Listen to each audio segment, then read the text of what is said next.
Ta'ala. Ini perkara yang menyedihkan di tanah air kita, ya. Terjadinya pengagungan terhadap kuburan sampai akhirnya terjadi pemintaan terhadap kuburan, sementara mazhab Syafi'i melarang hal tersebut. Melarang pengagungan terhadap kuburan, melarang salat di kuburan, melarang salat di arah kuburan. Sampai ada cerita di Jakarta yang cerita kepada saya pemilik hotel. Dia bilang, "Ustaz, itu masjid Ustaz. Dahulu banyak teman-teman sunnah yang salat di situ. DKI masjidnya enggak suka kalau ada orang sunnah salat di situ. Akhirnya DKI masjid buat kuburan palsu di bagian mihrab. Dibuatlah kuburan palsu. Akhirnya enggak ada lagi yang salat situ. Padahal kuburannya enggak ada. Padahal kuburannya apa? Enggak ada. Namun supaya bagaimana bisa mengusir orang sunnah yang suka salat berjamaah, dibuatlah kuburan palsu. Dibuat seakan-akan kuburan di mihrab, sehingga setelah itu isu berkembang tidak ada lagi yang salat di situ karena ada kuburannya di bagian mihrab. Rasulullah SAW melarang, la tusallu ilal kubur, jangan kalian salat ke arah kuburan. Baik para hadirin yang subhanahu wa taala, perlu saya ingatkan, bukan berarti tatkala kita melarang pengagungan terhadap kuburan, membangun kuburan tinggi dan macam-macamnya, ya. Dan inilah saya katakan, ya, bukan berarti kita melarang ziarah kubur, karena sekarang timbul isu bahwasanya orang-orang sunnah itu melarang untuk ziarah kubur. Saya katakan tidak, bahkan Nabi SAW menyuruh untuk apa? Ziarah kubur. Namun saya ingatkan, ziarah kubur yang syar'i adalah ziarah kubur yang mengumpulkan dua keutamaan atau dua tujuan. Yang pertama untuk mengingat kematian, yang kedua adalah untuk mendoakan apa? Penghuni kubur, karena orang yang mati ini sudah tidak bisa apa-apa. Maka Rasulullah SAW mengatakan, "Zurul kubur fa innaha tudzakirukumul akhirah." Ziarahilah kuburan, sungguhnya kuburan bisa mengingatkan kalian kepada kematian. Kemudian Rasulullah SAW juga mengajarkan doa kalau kita ziarah kubur. Assalamualaikum ahlad diyar minal muslimin wal mu'minin wa inna insyaallah bikum lalahiqun nas'alullah lana wa lakumul afiyah. Keselamatan bagi kalian wahai penghuni kubur dari kaum muslimin dan kaum mukminin, dan kami pasti nyusul kalian. Kami mohon kepada Allah keselamatan bagi kami dan bagi kalian. Jadi itulah ziarah kubur yang syar'i, mengumpulkan antara mengingat kematian dan mendoakan penghuni kubur. Kenapa? Penghuni kubur sudah tidak bisa apa-apa lagi. Idza mata ibnu Adam inqata amaluh. Kalau seorang anak Adam meninggal sudah tidak bisa beramal lagi. Oleh karenanya kita disyariatkan untuk menyolatkan penghuni kubur. Orang yang meninggal sudah tidak bisa beribadah. Sudah tidak bisa lagi salat, maka kita yang salatkan. Sudah tidak bisa lagi pakai baju, maka kita yang kafankan. Tidak bisa lagi ya berdoa, maka kita yang doakan. Tidak bisa lagi dia mandi, kita yang mandikan. Tidak bisa dia berjalan menuju tempat tinggalnya di kuburan, maka kita yang pikul dan kita yang angkat lalu kita kuburkan. Kenapa? Dia sudah tidak bisa apa-apa. Maka aneh jika kemudian setelah kita kuburkan kita malah minta kepada dia. Ini aneh. Ya. Sudah kita cuci jasad mbah, kemudian kita pakai kain-kain kafan kepada mbah, kemudian kita solatkan mbah tersebut. Setelah kita kubur kita bilang, "Mbah, saya sudah nikah 10 tahun belum punya anak, Mbah. Gimana caranya, Mbah?" Mbah bilang, "Saya juga mandul waktu masih hidup." Oleh karenanya para hadirin subhanahu wa taala, gimana otakmu, kamu yang mandikan saya? Kalau mbahnya bisa ngomong, dia bilang, "Kamu yang mandikan saya, kamu yang salatin saya, kamu yang doain saya, kok sekarang kamu minta doa sama saya?" Oleh karenanya Rasulullah SAW mendoakan. Sebagian orang mengatakan, siapa bilang dilarang solat ke kuburan? Buktinya Rasulullah SAW pernah solat di kuburan. Benar, Rasulullah SAW pernah solat di kuburan. Tapi solat janazah. Yang solat janazah tersebut tidak ada ruku dan sujudnya, sehingga tidak ada syubhat pengagungan terhadap penghuni kubur. Justru orang tahu kalau solat janazah kita sedang mendoakan penghuni kubur. Beda kalau solat tersebut ada rukunya dan sujudnya, ada syubhat bahwasanya kita mengagungkan penghuni kubur tersebut. Maka Rasulullah SAW memutus segala celah yang bisa menimbulkan kesan bahwasanya kita mengagungkan penghuni kubur, maka tidak boleh salat di kuburan. Tapi kalau salat jenazah tidak jadi masalah karena kita mendoakan penghuni kubur. Oleh karenanya segala ziarah kubur yang tidak terkumpulkan kepadanya dua tujuan ini, mengingat akhirat atau untuk memberi manfaat kepada penghuni kubur dengan mendoakannya, maka itulah ziarah yang bid'ah. Itulah ziarah yang bid'ah. Seperti orang-orang yang datang ke kuburan bukan untuk ingat akhirat, tetapi ingat gendruwo misalnya. Ini salah. Sebenarnya takut. Jadi masalahnya di Indonesia ini sekarang demikian ya, karena kuburan dibuat angker dan macam-macamnya, sehingga orang kalau ke kuburan dia takut sama setan. Dia bukan takut sama akhirat, tapi takut sama setan. Benar, khawatir. Sampai ada ustaz bilang, "Saya pun kalau lihat kuburan ketakutan." Kenapa? Merinding, benar-benar ada jinnya. Bisa sampai kuburan khawatir yang muncul gendruwo atau nyi blorong, atau masih mending kalau siman di jembatan Ancol. Dan yang anehnya, ini lelucon aja, anekdot ya. Yang anehnya kalau kita perhatikan film-film setan-setan itu, ternyata setan-setan itu sesuai dengan kondisi ekonomi suatu negara. Antum lihat setan-setannya orang-orang Eropa keren-keren, Dracula pakai jas ya. Keren, mantap gitu. Antum lihat setan-setannya orang-orang Cina pakai baju kerajaan. Antum lihat ekonomi setannya Indonesia, gendruwo belum mandi rambutnya pocong, kemudian sendal bolong ini bolong, mengerikan. Itulah setan-setan kita. Ekonominya pas-pasan. Oleh perhatian Allah Subhanahu wa taala ya. Sekarang karena fungsi kuburan hilang. Harusnya fungsi kuburan untuk melihat akhirat, tidak jadi fungsi untuk akhirat. Antum kalau ke Baqi sana coba lihat kuburan di Arab Saudi. Rata semua dengan tanah. Orang ingat akhirat, tidak ada ketakutan sama sekali. Tapi kalau ke sini enggak, ada pohon Kamboja, ini tinggi, ada patung naga, macam-macam, orang ketakutan. Sehingga jadilah fungsi kuburan bukan ingat akhirat tapi ingat jin, ingat setan. Yang kedua, orang datang ke kuburan bukan untuk mendoakan, minta doa. Ini lebih salah lagi. Harusnya dia yang kita doain, bukan kita yang minta doa sama dia. Keliru seperti itu. Keliru seperti itu.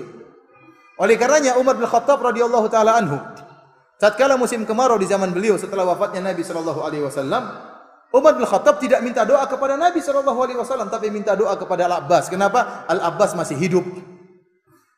Waktu Nabi masih hidup, para sahabat berbondong-bondong rebutan minta doa kepada Nabi. Datang kepada ya Rasulullah, doakan saya Rasul. Kita terlalu dapat banyak hadis di mana para sahabat datang kepada Nabi minta didoakan. Nah, kenapa itu hilang setelah Nabi meninggal dunia? Kok tidak ada riwayat sahabat datang kepada Nabi doa kepada Nabi? Sementara hadis-hadis yang menjelaskan para sahabat minta doa kepada Nabi waktu Nabi masih hidup banyak sekali. Kalau memang minta doa kepada Nabi setelah meninggalnya disyariatkan, para sahabat pasti banyak ke kuburan Nabi. Nah, buktinya tatkala musim kemarau, Umar tidak minta doa kepada Nabi sallallahu alaihi wasallam. Padahal Nabi ada, tapi sudah meninggal dunia. Justru Umar minta doa kepada paman Nabi yang masih hidup. Padahal Al-Abbas paman Nabi dibandingkan dengan Nabi tidak ada bandingannya. Tetapi Umar memilih yang masih hidup karena yang hidup itulah yang bisa mendoakan. Adapun sudah meninggal maka selesai urusan. Makanya Asma binti Abi Bakar mengambil kirbah bekas tempat air minum Nabi, disimpannya di rumah.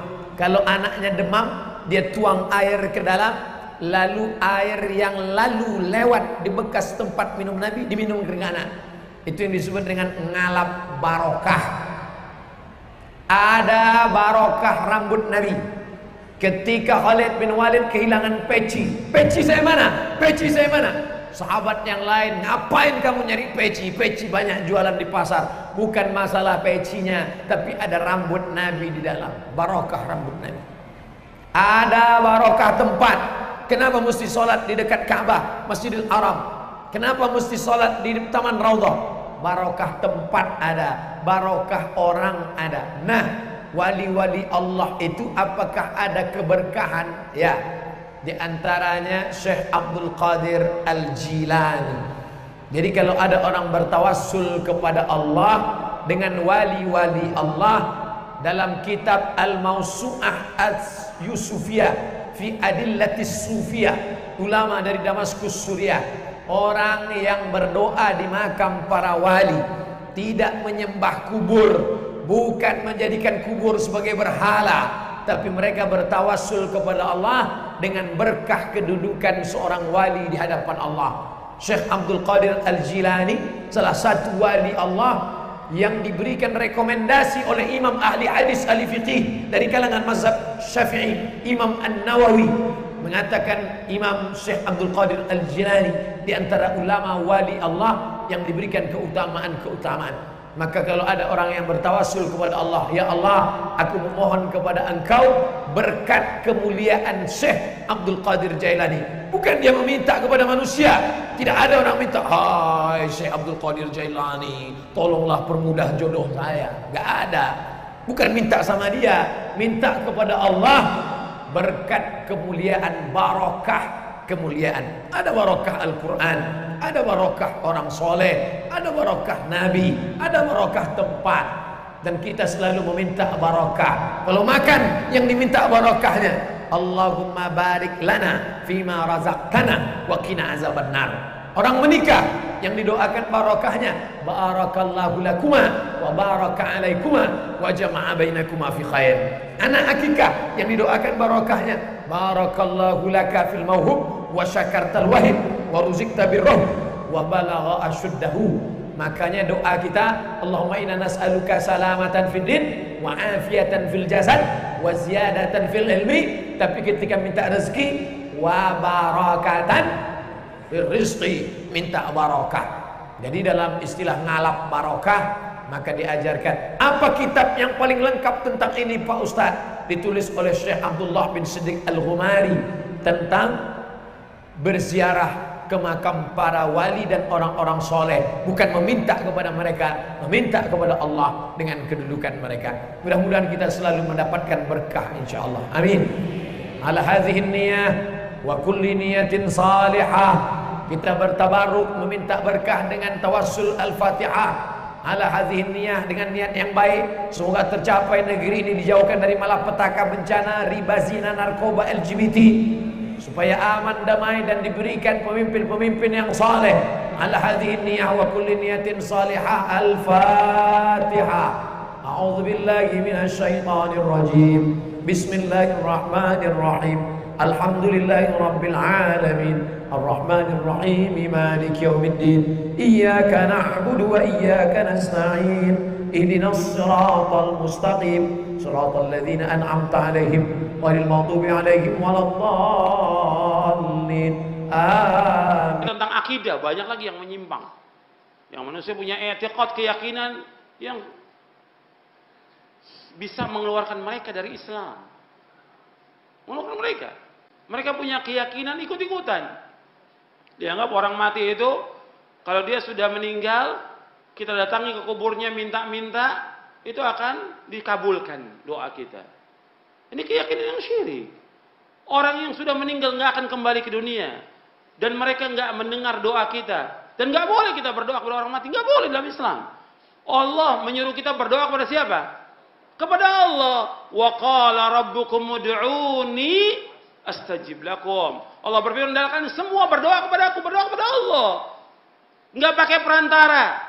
Nggak pakai perantara kepada wali-wali atau yang lain, tidak. Disuruh berdoa langsung kepada Allah, karena Allah dekat dengan kita. Wa idza sa'alaka 'ibadi 'anni fa inni qarib. Apabila hamba-hambaku bertanya kepadamu Muhammad tentang aku, katakan aku dekat. Nggak pakai perantara, langsung kepada Allah. Dan orang-orang yang berdoa kepada selain Allah, ini telah kufur, syirik mereka.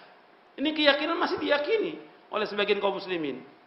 Mereka meyakini datang ke kubur-kubur wali dan minta ke sana akan dikabulkan. Nggak akan dikabulkan. Karena yang mengabulkan semua doa yang memberikan manfaat kepada seluruh makhluk, yang menolak semua bahaya, hanya Allah saja. Tidak ada yang lain.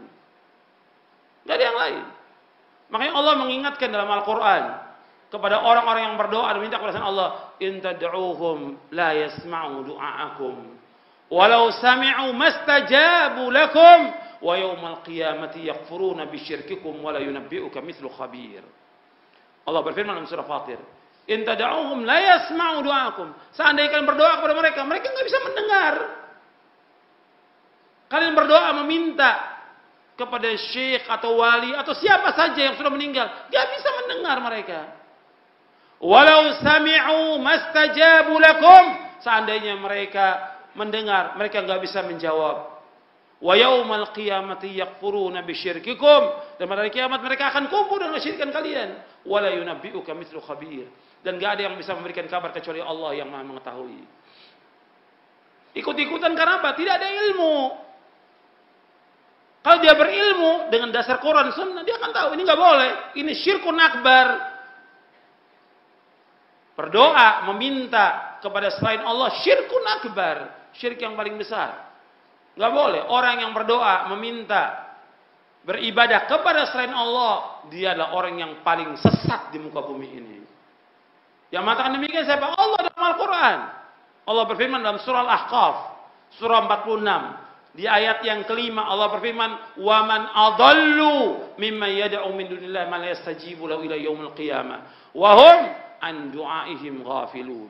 Dan tidak ada di muka bumi orang yang paling sesat kata Allah melainkan orang yang berdoa, meminta dan beribadah kepada selain Allah yang tidak bisa mereka menjawab sampai hari kiamat.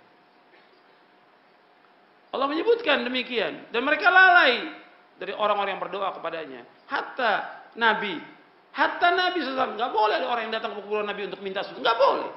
Ini syirkun akbar dan Allah tidak redha apabila Allah disekutukan dengan makhluknya. Makanya sebab diantara kesyirikan ini diantara apa? Karena nggak ada ilmu. Makanya ilmu ini penting, dasar agama Islam, indahnya agama Islam dengan ilmu. Kita wajib belajar, wajib menuntut ilmu.